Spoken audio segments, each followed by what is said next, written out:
La séance est ouverte. Nous avons deux propositions de loi qui vont faire l'objet du débat général.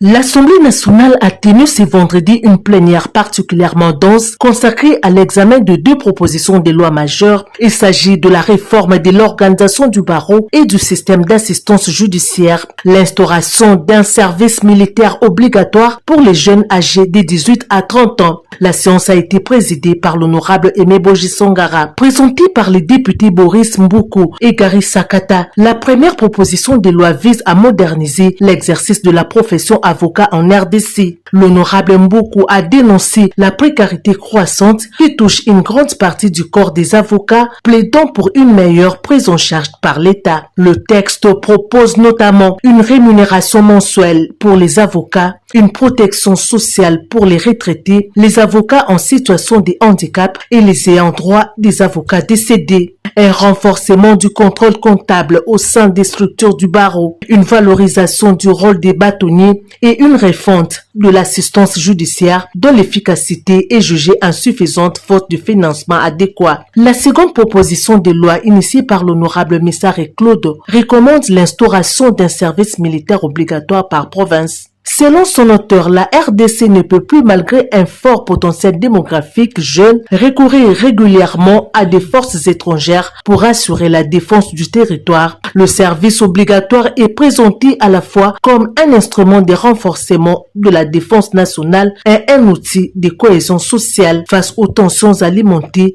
par les tribalismes, les régionalismes et les discours de haine. Cependant, plusieurs réserves ont été émises. Le débat a également abordé la dégradation persistante de la situation sécuritaire dans l'est du pays. Les auteurs des propositions de loi ont salué la qualité des contributions, rappelant que toute œuvre législative est perfectible. Au terme des échanges, les deux propositions de loi ont été déclarées recevables et transmises aux commissions permanentes pour examen approfondi. Intervention à porter sur l'enrichissement de la loi de notre collègue Claude Messare sur l'instauration d'un service militaire obligatoire. Et c'est une loi qui est vraiment riche, mais j'ai apporté deux petites modifications, propositions quant à premièrement, le fait de ne pas mettre les centres de formation sur toute l'étendue du territoire national, parce que plus on aura des centres, moins ça sera efficace et on n'arrivera pas à bien contrôler. Mais les candidats ou les conscrits peuvent s'enregistrer dans chacune des provinces, mais avoir peut-être 4, 5, 6 ou quelques centres qui seront vraiment efficaces sur l'étendue du territoire national. Et aussi, la proposition de loi de notre collègue vise à ce que la formation qui sera octroyé soit de 6 mois et à cause de faire une bonne formation pendant 12 mois qui est une année et aussi sans s'inspirer des modèles d'autres pays où quelqu'un peut avoir son diplôme des études supérieures et après ce diplôme-là, la personne peut passer une année de formation militaire car nous devons défendre la mère patrie. Les enjeux, ce n'est pas seulement la guerre de l'Est qui a fait plus de 30 ans, mais le Congo est un scandale géologique, que vous le vouliez ou pas. Aujourd'hui, lorsqu'on a même les téléphones qu'on utilise, il y a les coltans. Donc il faut que nous ayons une population qui est prête à défendre la nation. Et n'oubliez pas, nous avons le deuxième plus grand bassin au monde, le bassin du Congo. Donc la forêt du Congo est un enjeu. Et toute la génération nous sera vraiment redevable si nous arrivons à instaurer et à appliquer cette proposition de loi. Je ne vois pas ça comme ça, parce que ces enfants-là de riches sont aussi congolais, ils ont le sang congolais. Et les exemples sont les gens ou les enfants des riches. Je vous donne un exemple concret. Le défunt président Mobutu, notre maréchal, il avait toute la richesse, mais tous ses enfants, presque je pense Manda, Konga et les autres, si je peux oublier les autres noms, ils ont fait l'école de formation des officiers à Kananga. Ils ont fait 3 ans et ils étaient gradués en sciences sociales et militaires. Donc le problème, c'est un problème de patriotisme. Si les riches sont patriotes et que leurs enfants ont un attachement sur cette terre, ils feront cette formation et ils iront aussi étudier à l'étranger. Du droit. Le projet de loi sur le barreau présenté à la plénière de ce jour est très important, mais il a beaucoup de difficultés qu'il faudrait améliorer. Entre autres, un avocat ne peut pas être membre du conseil de l'ordre avec 5 ans. le Conseil national de l'ordre a déjà modifié la décision, il faut avoir 15 ans. Alors, comment le projet de loi propose que le membre du Conseil, donc un avocat peut devenir membre du Conseil de l'ordre avec 5 ans seulement? C'est peu. Deuxièmement, un avocat ne peut pas devenir avocat après la Cour de cassation avec 15 ans qu'on propose. Non.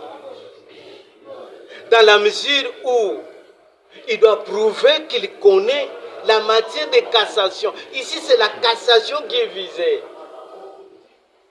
Troisièmement, mais un bâtonnier qui préside le Conseil national de l'ordre ne peut pas entreprendre en cassation contre les décisions de l'ordre que lui-même a présidé. C'est un manquement. Ce qui revient à dire que nous avons beaucoup de projets d'amendements que nous allons donner à la commission pour améliorer le projet de loi que nous devons entériner. Parce que ce qui est totalement aussi établi, la loi sur le barreau date de 1979. Jusqu'à ce jour, il y a plus de 40 ans, plus de 50 ans. Donc on doit modifier, on doit améliorer. Mais les améliorations proposées aujourd'hui ne sont pas à la hauteur. Il faudrait qu'on puisse les amender pour aller de l'avant. Parce que la justice est très très importante dans notre pays. Quel est votre point de vue? La vie, je pense que les défenseurs judiciaires doivent continuer à exercer leur métier là où les avocats ne sont pas. Est-ce que vous en êtes sûr qu'à Chopo, ils sont là? Les avocats sont là. Est-ce que vous pensez qu'à Louisa, ils sont là? Est-ce que vous pensez que les avocats sont partout? Non. Il faut y aller doucement. C'est comme ça que même le monopole reconnu aux avocats dans les rédactions des actes. Mais si l'avocat n'est pas dans un village, alors qui doit rédiger le projet d'acte? Est-ce qu'on ne peut pas le faire par un défenseur judiciaire? C'est que moi, je pense qu'on doit aller progressivement. Ça ne sert à rien de se précipiter sur les autres qu'il faudrait mettre de côté. Non, allons-y. Progressivement, on va commencer à ne plus admettre des défenseurs judiciaires dans des villes où il y a des avocats. C'est ça mon point de vue. Merci. Le collègue a proposé à ce qu'on puisse prendre en charge de manière obligatoire, vu les défis qui guettent notre pays, en termes de protection des non-richesses, en termes des évasions, des attaques qu'on a à gauche à droite, pour augmenter les effectifs, il motive de rendre obligatoire l'enrôlement des jeunes, surtout des jeunes de 18 ans à 30 ans, dans l'ordre de l'armée. Donc, pour les former, les encadrer, ainsi de suite. Alors, nous avons estimé qu'il n'a pas peut-être visité toute la littérature législative ou réglementaire du pays et qu'on a rappelé que l'ordonnance, disons, le décret loi 032 de 1997 organise le service national et que le contenu qui est dans cette loi, dans la proposition de loi, revient dans le fondement même du service national.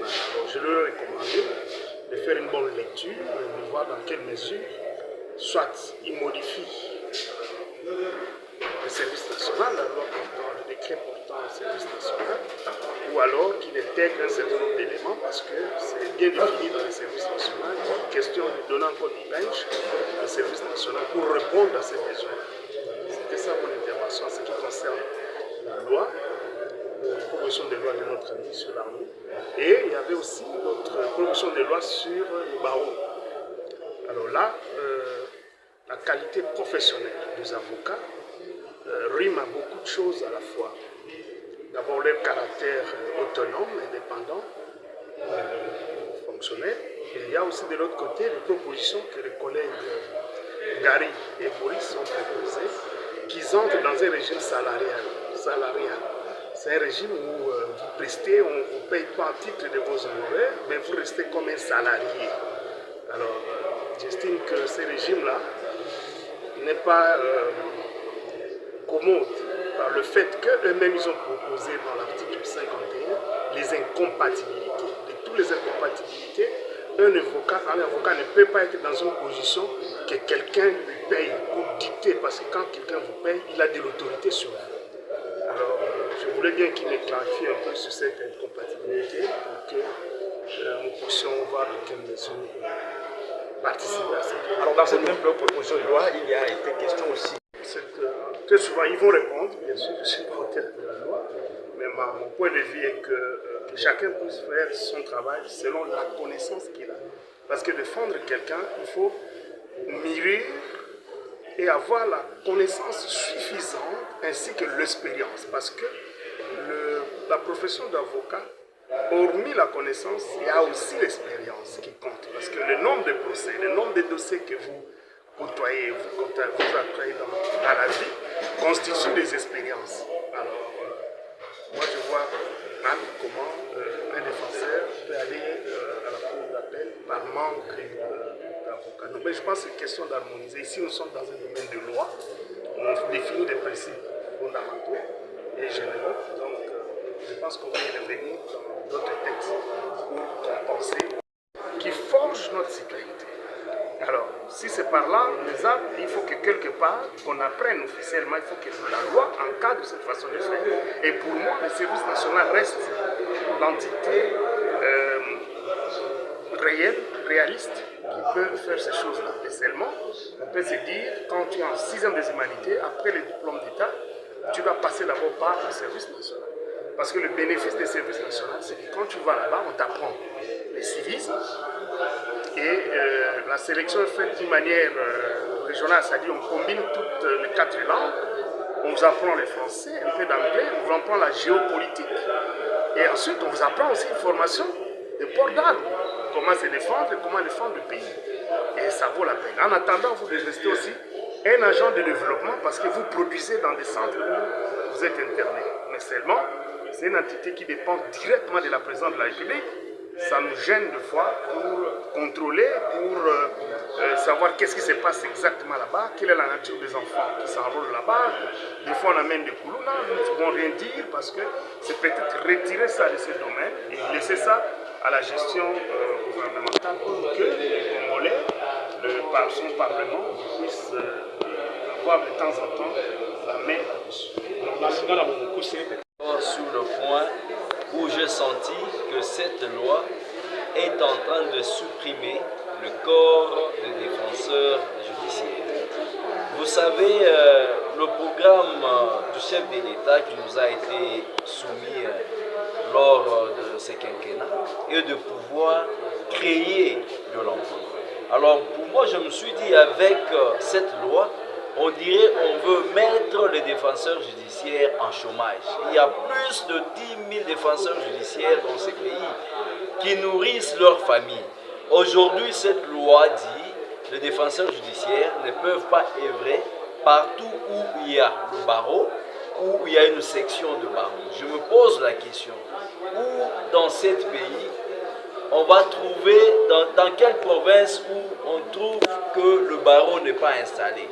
Le barreau est installé dans toute la province. Cela veut dire que les défenseurs judiciaires n'auront pas où ils peuvent aller prester. D'autant plus qu'il y a déjà une limitation. Les défenseurs judiciaires ne prestent pas au niveau du tribunal près la cour d'appel. Ils ne sont qu'au niveau du tribunal de grande instance et du tribunal de paix.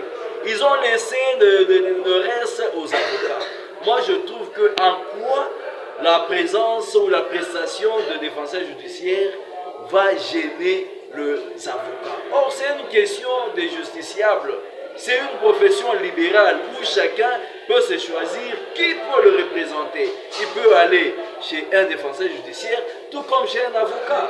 Moi, je trouve que c'est un conflit de compétences qu'on laisse les défenseurs judiciaires œuvrer librement. On n'a pas besoin de créer des conflits. Lorsqu'une loi doit être proposée, c'est pour résoudre un problème dans la société, pas pour venir créer des problèmes. Nous ne voulons pas que demain ou après-demain, que les défenseurs judiciaires fassent de marches dans des provinces parce qu'on veut supprimer ces corps-là. Voilà l'information du jour, mes Sur la amis, question, pour moi, je me dis, nous avons déjà une loi par rapport une loi par rapport aux réservistes. Je pense que ça doit être, on doit laisser le libre choix aux citoyens congolais ou aux Congolais de pouvoir se choisir s'ils peuvent intégrer le service militaire ou pas. Ce que nous pouvons juste demander ou recommander, si on améliore le traitement de nos militaires, je pense que ce service sera attrayant pour tout le monde. Nous l'avons vécu à l'entrée de l'AFDEL. Il y a beaucoup des universitaires qui sont partis en armée parce qu'il y avait un bon traitement. La meilleure des solutions est d'améliorer le traitement de nos FARDC.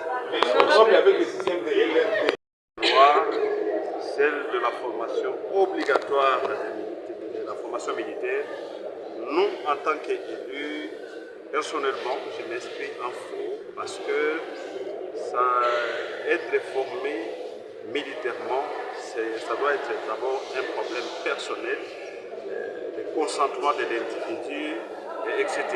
Et non être obligatoire. Aujourd'hui, la République démocratique du Congo, notre cher et beau pays, fait face à un problème de nos Wazalendo.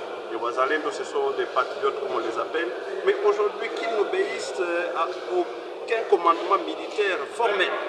Donc, ils constituent aujourd'hui un danger permanent pour nos compatriotes. Donc, nous devons d'abord commencer par organiser ces Wazalendo et continuer à enseigner le patriotisme dans nos écoles primaires, secondaires comme universitaires, faire voir à nos compatriotes, à nos enfants, les bien fondés d'être militaire et montrer en quoi être militaire est bénéfique pour d'abord le pays et aussi pour soi-même.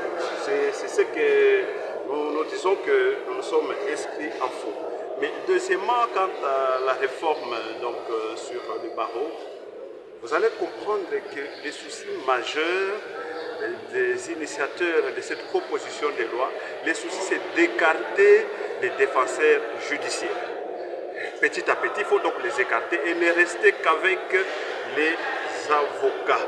Alors que dans toutes nos provinces et dans nos territoires, les 145 territoires, vous allez trouver qu'il n'y a pas d'avocats, il y a plutôt des défenseurs judiciaires qui vivent au quotidien avec nos compatriotes, qui savent palper la réalité de nos compatriotes, parfois de ceux-là qui ne savent pas lire, écrire, mais ce sont ces défenseurs qui sont plus proches de ces gens-là. Et donc les écarter, ce serait donc injuste. Et aussi, lorsque nous prenons des éléments sociologiques, vous allez comprendre que cette loi ne s'est pas adaptée à l'évolution de la ville de Kinshasa seulement. Nous parlons, il y a plus ou moins 20 millions d'habitants, mais avec 9000 avocats. Lorsque vous faites la division, vous allez comprendre qu'il y a un besoin pressant donc, de défenseurs judiciaires pour continuer à soutenir nos frères qui sont dans des situations difficiles avec la justice congolaise. Donc nous avons estimé à notre niveau qu'il y a écarter les défenseurs judiciaires, c'est aussi violer notre constitution à ses articles 13 ainsi que 19. Sur le plan technique, donc, il y a inconstitutionnalité. Voilà donc, mesdames et messieurs, c'est à quoi nous avons expliqué notre position. Et aussi sur le plan philosophique, bien sûr, ou encore politique, il y a violation pure et simple. Donc, il y a une justice discriminatoire de cette catégorie donc, des défenseurs judiciaires. Parce que et les défenseurs judiciaires et les avocats, il n'y a pas de différence, ils font le même travail. Mais déjà, dès le départ, les défenseurs judiciaires ne s'arrêtent qu'au tribunal de grande instance ainsi qu'au tribunal de paix. Déjà, il y a cette discrimination. Alors, ces gens-là qui ne sont pas payés par l'État, qui font le bénévolat, aujourd'hui, ils ont des familles. Les écarter, c'est sacrifier tous ces gens-là. Nous nous sommes inscrits encore en faux lorsque celui qui a proposé dit qu'il faut rémunérer, payer les avocats. Mais non, lorsque une loi propose une charge, cette même loi doit encore proposer des sources de revenus, des recettes pour prendre en charge ces avocats-là. Et donc, nous nous inscrivons en faux, nous allons continuer ce travail en commission pour apporter notre expertise, des éléments pour que cela ne puisse pas passer, pour ne pas préjudicer les uns et les autres. Voilà. Merci beaucoup. De l'Assemblée nationale. Oui, mon intervention était basée sur la proposition de loi qu'a portée le collègue Missaré qui consacre les services militaires obligatoires. Pour moi, je trouve que c'est très vague de parler des services militaires obligatoires, bien que c'est consacré dans la Constitution de la République. Je voudrais et je préférerais qu'on parle de l'obligation de la formation militaire, c'est-à-dire de parler de la formation militaire obligatoire. Pourquoi je dis ça? C'est parce que quand on parle de la formation militaire obligatoire, tout le monde peut participer dans cette formation-là. Tu peux être enseignant, tu participes dans la formation militaire et tu gardes ta casquette de l'enseignant. Tu peux être médecin, tu participes à la formation militaire. Tu peux être étudiant, tu participes à la formation. Tu peux être professeur d'université, tu participes à la formation militaire. Et tu gardes ton statut. Maintenant, quand on parle d'un service, ça devient fort. Parce que vous allez parler d'un service obligatoire, c'est que le service va maintenant engloutir tous les autres services.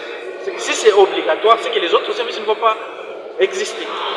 Les autres services vont disparaître parce que celui-ci devient obligatoire. Tout le monde sera obligé d'entrer dans les services militaires parce que c'est obligatoire. Mais si c'est la formation c'est pour une durée donnée.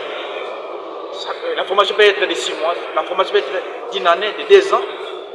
Ça termine et la personne est censée aller occuper ses fonctions habituelles. Vous voyez? Le but, c'est de défendre la nation. On peut défendre la nation partout où on peut être.